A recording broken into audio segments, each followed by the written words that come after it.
Vous êtes sur France 24 et vous avez raison. Bienvenue dans votre journal de l'Afrique. À la une ce soir, que se passe-t-il au Niger au lendemain du coup de force? Des putschistes ont annoncé à la télévision avoir destitué le président Bazoum, toujours séquestré mais qui n'aurait pas démissionné. L'armée a apporté son soutien aux militaires putschistes. Décryptage à suivre avec le journaliste et analyste politique Seydi Kaba. La question nigérienne au menu du sommet Russie-Afrique qui se tient en ce moment à Saint-Pétersbourg. Plusieurs dirigeants ont condamné le coup de force, y compris Vladimir Poutine. 49 pays africains, dont une vingtaine de chefs d'État, s'y sont rendus. Armes, céréales, nucléaires, nous verrons les enjeux de ce sommet. À la une aussi, l'Algérie qui enterre ses morts après les terribles incendies de ces 3 derniers jours. Le bilan humain est très lourd, 34 personnes ont été tuées dans les feux. Nous ferons le point de la situation. D'un mouvement d'humeur à un coup de force, la situation semble avoir basculé au Niger. Les militaires ont pris la parole à la télévision et annoncé la destitution du président Bazoum qui aurait refusé de démissionner. Ce dernier serait toujours détenu et retenu par les putschistes, les membres du Comité national de la sauvegarde de la patrie. Après les manifestations de soutien au président Bazoum hier, le siège de son parti a été attaqué par plusieurs manifestants. Noémie Roche. À Niamey, ces Nigériennes tentent d'échapper aux violences qui ont éclaté dans la capitale. Devant le siège du Parti nigérien pour la démocratie et le socialisme, le parti du président Mohamed Bazoum. Un peu plus tôt, le chef d'état-major des armées avait annoncé que l'ensemble des militaires soutient les putschistes qui séquestrent depuis mercredi le président élu démocratiquement. L'état-major des armées rappelle par ailleurs que notre pays reste toujours en proie à l'insécurité imposée par les groupes armés terroristes et autres groupes du crime organisé. Par conséquent, il invite l'ensemble des forces de défense et de sécurité à rester concentrées sur leur mission. Des centaines de Nigériens affluent alors devant l'Assemblée nationale pour manifester leur soutien au coup de force. Nous avons toujours cru à l'armée, malgré qu'ils ont créé toutes les conditions pour déstabiliser cette armée. Aujourd'hui, nous pensons que l'armée, aujourd'hui, en prenant le pouvoir, créera les conditions pour que l'armée retrouve ses valeurs d'antan. D'autres célèbrent l'éviction du président Bazoum, qu'ils considèrent comme trop proche de la France, ancienne puissance coloniale et dont Niamey est un partenaire privilégié au Sahel. Nous, on pense qu'aujourd'hui, ce qui serait nécessaire, c'est d'avoir un partenariat gagnant-gagnant. Pas un partenariat où ça dit que c'est l'Occident seulement qui gagne. La junte, qui rassemble tous les corps de l'armée, de la gendarmerie et de la police, a suspendu les institutions, fermé les frontières terrestres et aériennes et instauré un couvre-feu de 22h à 5h. Un coup de force condamné par les partenaires du Niger, notamment la France, les États-Unis et l'ONU. Seydi Kaba, merci d'être avec nous. Vous êtes journaliste, analyste politique, fin connaisseur de la situation au Sahel. Vous êtes d'origine nigérienne et donc le mieux placé sans doute pour nous aider à décrypter la situation sur place. Vous êtes auteur de nombreux ouvrages sur la situation au Sahel, dont le dernier Mali Sahel, notre Afghanistan à nous, aux éditions Impact. Alors, d'abord, comment vous qualifiez la situation sur place? Est-ce que pour vous, le coup d'État est consommé au Niger? Oui, il y a eu une certaine hésitation depuis quelques jours sur l'incertitude de la position de la haute hiérarchie militaire. Avec le communiqué qu'elle a rendu, il me semble que le coup d'État est désormais consommé.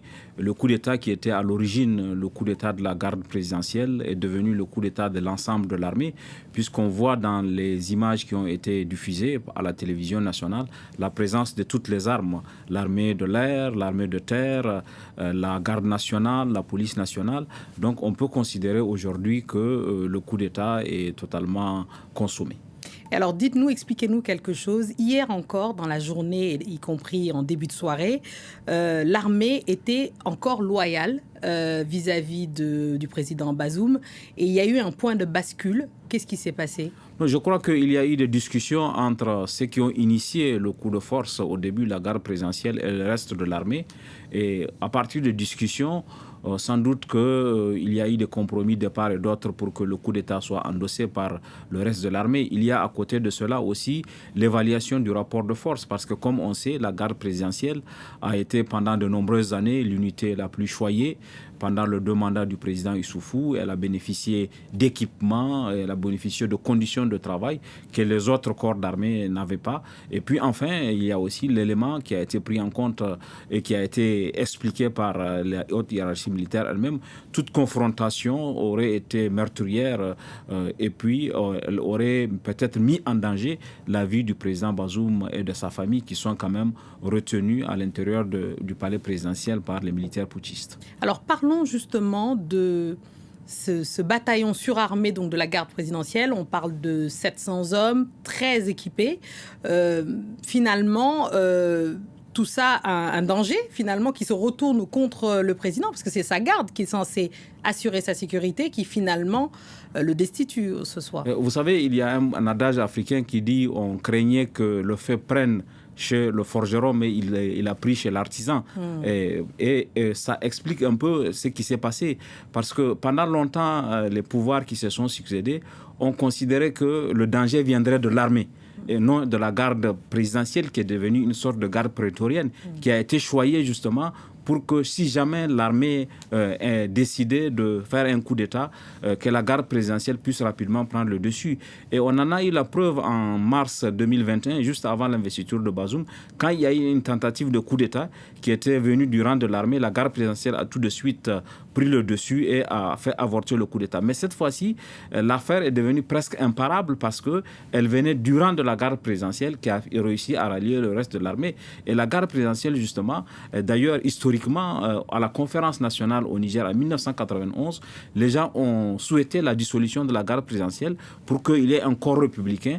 Et malheureusement, chaque fois qu'on pose une telle revendication, dès qu'on arrive au pouvoir, on revient sur ce qu'on a souhaité. Oui. Et puis la garde présidentielle est restée ce qu'elle est, une sorte d'armée dans l'armée, et une sorte d'armée qui est dévouée, puisqu'elle ne dépend que du président de la République et elle n'obéit qu'à ses ordres.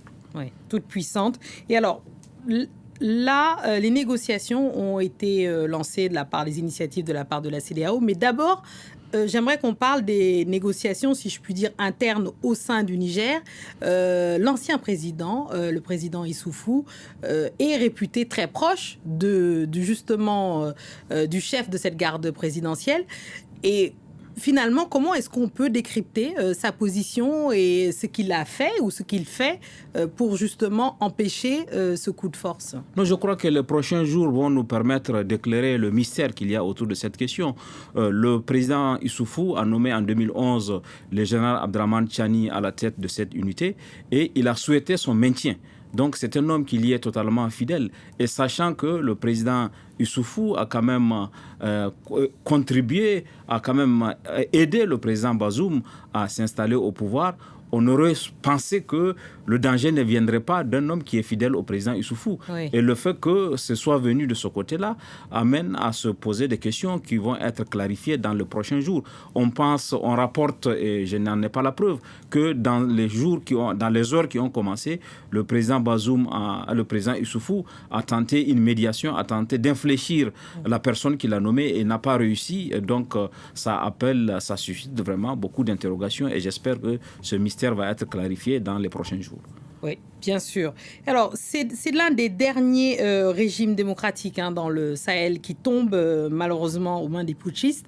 À votre avis, c'est quoi les répercussions? Qu'est-ce qu'on peut craindre pour la lutte contre le terrorisme? Alors, paradoxalement, ces derniers mois, la coopération militaire transnationale ne fonctionnait pas en raison de mauvaises relations qu'il y a entre le Niger et le Mali et entre le Niger et le Burkina. Même avec le Burkina, la coopération militaire bilatérale a été interrompue. Maintenant, avec l'arrivée des régimes militaires dans les 3 pays, il n'est pas exclu que les canaux de discussion soient beaucoup plus fluides et qu'on puisse construire une réponse transnationale à une menace qui est devenue transnationale avec beaucoup plus de facilité qu'elle n'a été avec le président Bazoum et les 2 autres pouvoirs militaires. D'accord, donc paradoxalement. Alors, vous restez avec nous, on continue parce que l'autre actualité de ce soir, c'est le 2e sommet Russie-Afrique qui se tient à Saint-Pétersbourg, où il a été question évidemment de la question et de la situation au Niger, mais aussi de la sécurité alimentaire avec 49 pays dont 17 chefs d'État, moins que le premier sommet à Sochi en 2019. Retour sur cette journée avec notre envoyée spéciale, Caroline Dumais. 17 chefs d'État, plus de 2000 délégués. Le deuxième sommet Russie-Afrique s'est ouvert par un discours remarqué du président Vladimir Poutine. Le chef de l'État russe a déclaré qu'il allait d'ici 3 mois envoyer gratuitement du blé à 6 pays africains, et ce pour compenser les exportations de blé ukrainien qui n'auront plus lieu. Ce discours a été bien reçu car les délégués présents ici, qui proviennent de près de 50 pays, ont bien l'intention de développer leurs relations économiques avec la Russie, non seulement dans l'agroalimentaire, mais aussi dans le secteur militaire, le secteur minier ou le secteur des télécommunications. À noter qu'il n'y a pas que des hommes d'affaires dans ce forum. Au détour d'une conférence de presse, nous avons croisé les enfants et petits-enfants de leaders panafricains.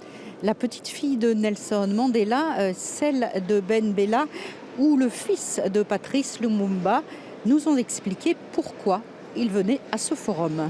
Nous avons le droit, comme n'importe quel Français, Britannique ou Américain, de choisir les gens qu'on fréquente. Je ne suis pas obligé d'être ennemi avec ton ennemi parce que tu m'aides. Rendez-vous demain pour le deuxième et dernier jour du sommet Russie-Afrique. Il sera alors question d'humanitaire car la Russie entend développer des projets à caractère social à destination des enfants avec le continent africain. Seydi Kaba, merci d'être resté avec nous sur le plateau. D'ailleurs, je précise qu'on vous avait invité déjà pour parler de ce sommet lorsque, hélas, l'actualité au Niger nous a rattrapés. Et en Russie, il a d'abord été question de la sécurité physique, lutte contre le djihadisme, mais aussi de sécurité alimentaire. Mais parlons d'abord des armes. On sait que les chancelleries occidentales n'ont pas chômé. La France, les États-Unis, pour ne pas les nommer, ont tenté de dissuader certains chefs d'État d'y aller. Mais finalement, est-ce qu'aujourd'hui, les chefs d'État africains peuvent se passer d'un allié tel que la Russie en matière d'armement ? Non, pas du tout. Parce que d'abord, le rapport qualité-prix fait que le marché de l'armement russe est très séducteur. Ensuite, les conditionnalités que les pays occidentaux posent, la Russie ne le pose pas. On a le souvenir que lorsque le Nigeria voulait acheter des armes voulait acheter des armes aux États-Unis sous la présidence Obama, sous prétexte qu'il y a eu des violations des droits de l'homme dans l'armée du Nigeria, on lui a refusé la vente de ces armes. Or, la Russie ne pose pas de telles conditions, ce qui fait qu'il y a beaucoup de possibilités que les pays se retournent vers la Russie pour acheter des armes. Vous savez, une des faiblesses des armées du Sahel, c'est la composante aérienne, notamment les avions de combat, de transport de troupes. Or, on trouve des MiG, on trouve d'autres avions de ce type de transport de troupes et de combat facilement en Russie. Et donc, il n'est pas exclu que le marché de l'armement russe continue à prospérer, à faire de bonnes affaires encore en Afrique. Et alors, l'autre volet rapidement de ce sommet, c'est aussi la question alimentaire. On a entendu le chef du Kremlin annoncer 25 000 à 50 000 tonnes de céréales. Justement, est-ce que ça peut aider à éviter une catastrophe, une crise humanitaire ? Oui, je crois que le président Poutine a eu à cœur de rattraper, si on peut dire, l'annonce qui a été faite le 17 juillet de la non-reconduction de l'accord tripartite Russie, Ukraine et Nations Unies pour permettre les exportations. Donc, en faisant cela, il contente les Africains en leur disant si on n'a pas reconduit l'accord, ce n'est pas parce qu'on veut vous pénaliser, mais c'est parce que les Occidentaux n'ont pas remporté les conditions. Mais au-delà de cela, je pense que les Africains doivent réfléchir à pouvoir assurer leur sécurité alimentaire par eux-mêmes. Ils ont des terres arables, ils ont des possibilités, donc il faut réfléchir à cela parce qu'on ne peut pas, on se souvient en 2008 déjà, il y a eu des émeutes de la faim et avec la crise ukrainienne aussi on a des difficultés. Donc il faut profiter de cela pour bâtir une sécurité alimentaire endogène avec les moyens africains. Absolument. Merci beaucoup, Seydi Kaba. Merci d'être venu. C'est la fin de ce journal. Évidemment, nous suivrons cette actualité dans notre éditions. C'est la fin. Merci à tous ceux qui nous ont suivis de Niamey à Zinder en passant par Agadez. Restez avec nous car l'actualité continue sur France 24.